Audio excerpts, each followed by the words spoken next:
Bonjour et bienvenue dans cette nouvelle vidéo. Aujourd'hui je vous propose une vidéo qui m'a été demandée en commentaire lors d'une vidéo précédente. J'aime beaucoup quand c'est comme ça parce que l'objectif de cette chaîne YouTube c'est vraiment de répondre à des questions que vous vous posez pour votre mariage. Donc quand je peux le faire c'est super chouette. Du coup si au fur et à mesure de la vidéo vous avez d'autres questions qui vous viennent en tête, n'hésitez pas à me le mettre en commentaire. C'est comme ça que j'arrive à vous créer du contenu. Donc aujourd'hui au thème de la vidéo je vous propose de vous parler des photos de groupe parce que je sais qu'on se pose toujours 1000 questions à ce sujet. Quand est-ce qu'il faut le faire, ce à quoi il faut penser pour que ça ne dure pas non plus trop longtemps. Donc du coup, je vais vous partager mes meilleurs conseils à ce sujet.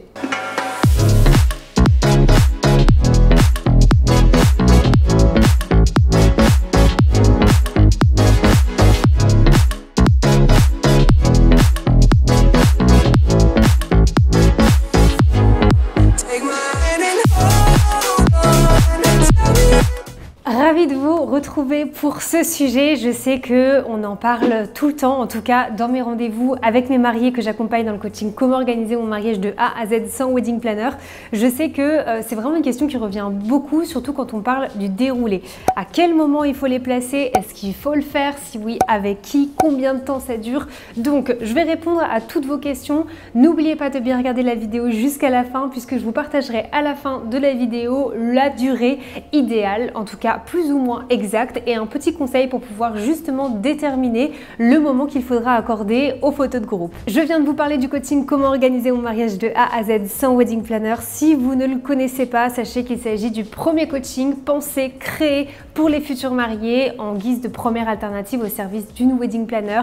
Un coaching bienveillant, un coaching détaillé, ultra professionnel, mais surtout un coaching qui rentre dans la majorité de vos budgets. C'était tous mes objectifs que j'ai réussi à mettre en place grâce à ce coaching. Donc n'hésitez pas à le rejoindre, vous pouvez le rejoindre à n'importe quel moment de vos préparatifs puisque 3 forfaits ont été pensés exactement pour ça. Je vous mets tout dans ma description. Alors j'aimerais commencer cette vidéo par déjà répondre à une question puisque je pense que c'est vraiment la première question qu'on se pose tous quand on est face à un déroulé mariage, c'est se dire ok, les photos de groupe déjà, est-ce qu'on va l'inclure dans le déroulé? Est-ce que c'est obligatoire? Est-ce que c'est si important que ça? Est-ce qu'on ne peut pas plutôt profiter de moments plus spontanés pour faire des photos avec nos invités? Donc j'avais vraiment envie de commencer par là parce que je suis un peu mitigée en fait sur ce sujet-là. Comme toujours, vous savez que quand je vous donne des conseils à travers ces vidéos, ça reste mon avis personnel mais également mon avis professionnel parce que j'assiste à beaucoup de mariages. J'ai coaché plus de 250 couples de futurs mariés au cours de ces 3 années Wedding by Marine. Donc je commence à avoir un petit peu de recul et beaucoup de feedback de la part de mes mariés. Donc comme je vous disais, je suis un petit peu mitigée. Pourquoi? Parce que moi ça m'embête déjà de passer beaucoup de temps sur un moment, de faire des photos. Moi je l'ai même vécu pour mon mariage et je sais qu'au bout d'un moment j'en pouvais plus de sourire en fait. J'avais l'impression de sourire un peu forcé, comme si on était au Miss France obligé de sourire tout le temps. C'était un petit peu embêtant. Donc pour ce côté plutôt de ça prend beaucoup de temps alors qu'en fait on préférait largement aller profiter avec tout le monde, avec tous nos invités, ça me gêne un petit peu. Donc pour ça je vous dirais plutôt est-ce que c'est vraiment obligatoire? Je ne sais pas.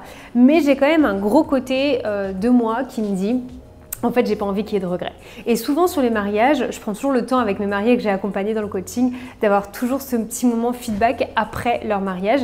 Et je parle aussi avec beaucoup d'entre vous qui ne suivez pas forcément le coaching sur Instagram, sur mes réseaux sociaux, que je vous laisse juste ici si vous souhaitez aller me rejoindre pour avoir des conseils vraiment tous les jours sur plein de formats, que ce soit des réels, des stories, des posts, etc.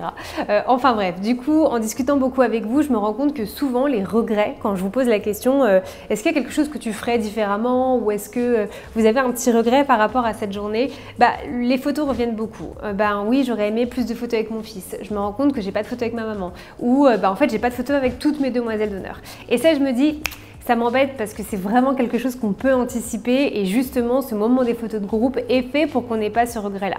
Donc si vous voulez, en pesant le pour et le contre, j'aurais plutôt tendance à vous donner le conseil de faites-le quand même ce moment des photos, mais par contre il va falloir être efficace, on ne pourra pas faire des photos non plus avec tout le monde, on ne pourra pas les multiplier par centaines, mais je pense que c'est hyper important de le faire pour ne pas avoir de regrets. On va passer maintenant au deuxième conseil qui est sur à quel moment l'intégrer du mariage. C'est vrai qu'on ne sait pas trop, je vois deux cas de figure et là aussi je vais vous donner mon avis personnel. C'est que je ne suis pas d'accord avec un cas de figure, je vais vous expliquer pourquoi parce que je l'ai vraiment vécu sur des mariages cet été. Il y a le cas de on fait les photos en arrivant sur le lieu ou alors à la sortie de la cérémonie laïque avant que le vin d'honneur commence. Et puis après il y a une deuxième option qui est de on fait les photos une fois que le vin d'honneur est lancé.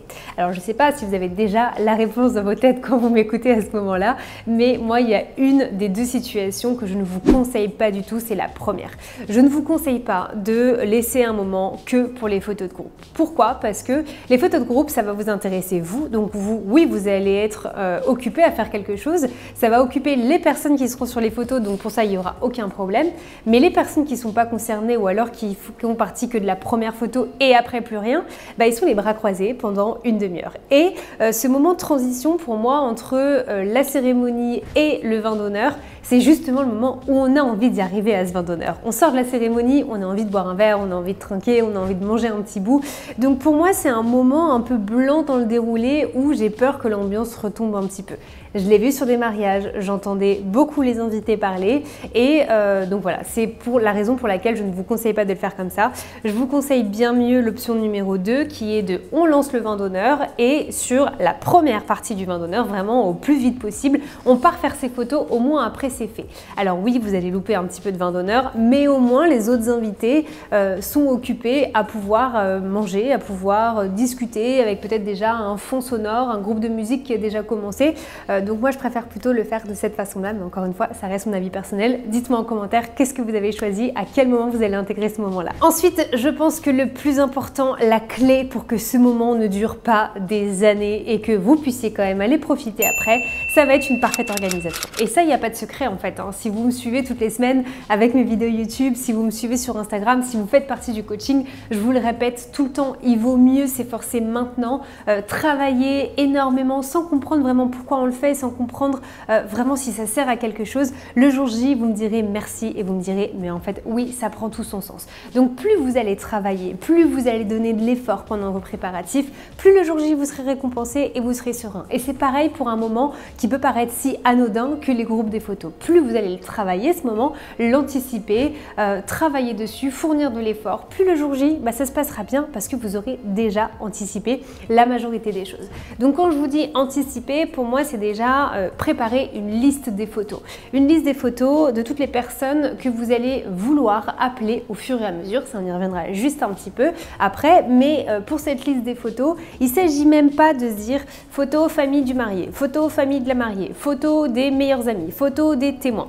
Moi, je vais aller plus en détail. Allez vraiment en détail. Mettez les prénoms, mettez les noms parce que la personne qui va après se charger d'appeler les groupes au fur et à mesure, peut-être qu'elle ne connaîtra pas toute la famille. Donc, vous allez penser que toute la famille est là et en fait, il manquera quelqu'un. Et vous, encore une fois, le jour J, vous avez vraiment plein de pensées en même temps. Vous avez 1000 choses en tête et vous n'allez pas forcément vous rendre compte que cette personne n'est pas là. Sauf qu'elle ne sera pas là et donc après, ça va pouvoir faire des regrets une fois que le mariage sera passé. C'est pour ça que allez vraiment dans le détail. Moi, plus en détail pour mon mariage, c'est super important. Je me suis dit, ok, je veux une photo avec ma famille.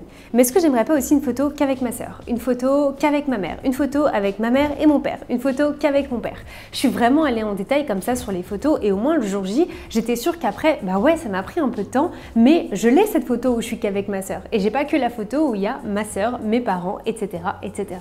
Donc ça, c'est vraiment super important. Ensuite, une fois que vous avez vos photos, votre liste de photos qui est déterminée, je vous conseille déjà de confier une mission à l'un de vos proches. Le mieux et le plus stratégique, ce serait quelqu'un qui connaît bien votre entourage, qui connaît votre famille, qui connaît la majorité de vos amis. Ça ira beaucoup plus vite. Si vous confiez cette mission à quelqu'un juste parce que cette personne a de la voix, mais elle n'a aucune idée de qui est Charlène, de qui est Patrick et qui est Laurent, on va avoir un gros problème. Donc moi, je vous conseille de confier cette tâche à quelqu'un qui connaît la majorité de vos invités et elle aura pour mission le jour J d'appeler au fur et à mesure les groupes.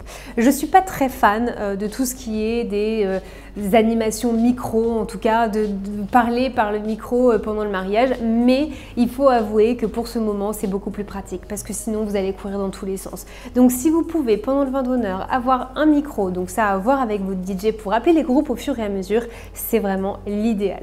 Donc cette personne aura pour mission d'appeler les groupes, mais plus que ça il faut anticiper. Donc on va appeler le premier groupe, mais on va également appeler le groupe qui suit, de déjà se préparer mais au moins vous êtes sûr que vous avez tout le monde et ça s'enchaîne assez facilement. Donc je vous conseille vraiment de le faire comme ça et bien sûr d'envoyer les listes également à votre photographe, vidéaste éventuellement qui sont là.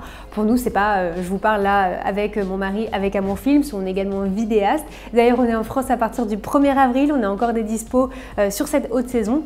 Donc n'hésitez pas à nous contacter si vous souhaitez qu'on immortalise ce mariage. Donc pour revenir à ça, c'est vrai que c'est pas le moment pour des vidéastes le plus important. Nous les vidéastes, on est plutôt dans ce qui va être du mouvement, des moments un peu plus authentiques, spontanés, etc. Mais on prend quand même toujours le soin d'être là quand il y a les photos de groupe. Donc ça peut être pas mal qu'on l'ait aussi cette liste. Plus vous allez fournir des informations à vos prestataires, plus leur prestation pourra être de qualité aussi le jour J. Donc ça, n'hésitez pas à le faire. On va maintenant arriver à la question que vous me posez sans cesse, qui est de la durée. Combien de temps on doit prévoir pour les photos de groupe? En fait, c'est super compliqué de vous répondre comme ça parce que tout va dépendre du nombre de photos que vous avez. Forcément, on ne prendra pas le même temps si vous avez 5 photos que si vous en avez 30 à faire. 30, ce serait beaucoup trop, je vous le déconseille, mais vous allez voir qu'il y a une petite astuce qui est facile pour calculer le temps parfait. Moi, j'essaie de dire à mes mariés, si on peut prendre une petite trentaine de minutes, c'est largement suffisant. Après, vous rejoignez la suite de votre vin d'honneur et vous êtes tranquille pour les photos.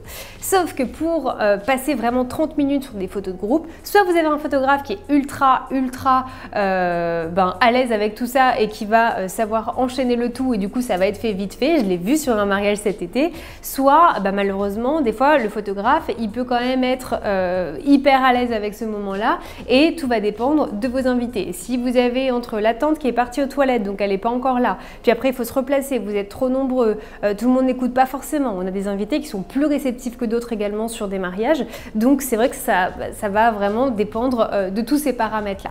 En tout cas, on a une moyenne quand même qui peut vous aider, qui est de 3 minutes par photo. Ça paraît énorme. Il y a des photos qui se feront beaucoup plus rapidement. Vous allez voir qu'il y a des photos où on mettra un peu plus de temps. Donc, calculer 3 minutes par photo, on voit large sur le planning. Je pense que c'est vraiment l'idéal. Et c'est globalement ce que j'avais envie de vous partager pendant cette vidéo. Tous ces petits conseils où c'est vrai qu'il faut se remettre en question. Il faut se dire, ok, c'est comme tout, hein, on doit faire des concessions.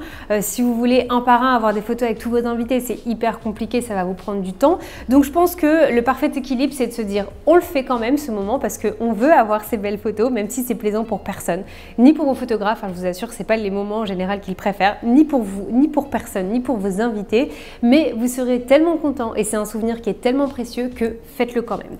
Donc oui, faites-le, mais par contre faites des concessions, pas trop de photos. Si vous arrivez à en avoir une petite dizaine, c'est parfait.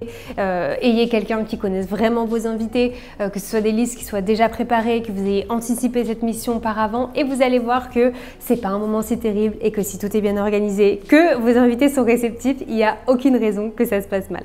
Voilà, en tout cas, c'était mes petits conseils pour cette vidéo. N'hésitez pas à liker la vidéo si vous l'avez aimée. C'est un joli moyen pour moi de pouvoir continuer à vous faire du contenu, de pouvoir voir si tout ce que je vous mets en ligne vous plaît. Donc, ce serait vraiment super chouette et super sympa si vous mettiez un like à cette vidéo. N'hésitez pas à mettre en commentaire ce que vous avez pensé de tout ça, ce que vous allez faire vous, ce que vous avez en tête pour que ce moment se passe le plus rapidement possible. En tout cas, un immense merci et moi, je vous dis à la semaine prochaine pour une prochaine vidéo.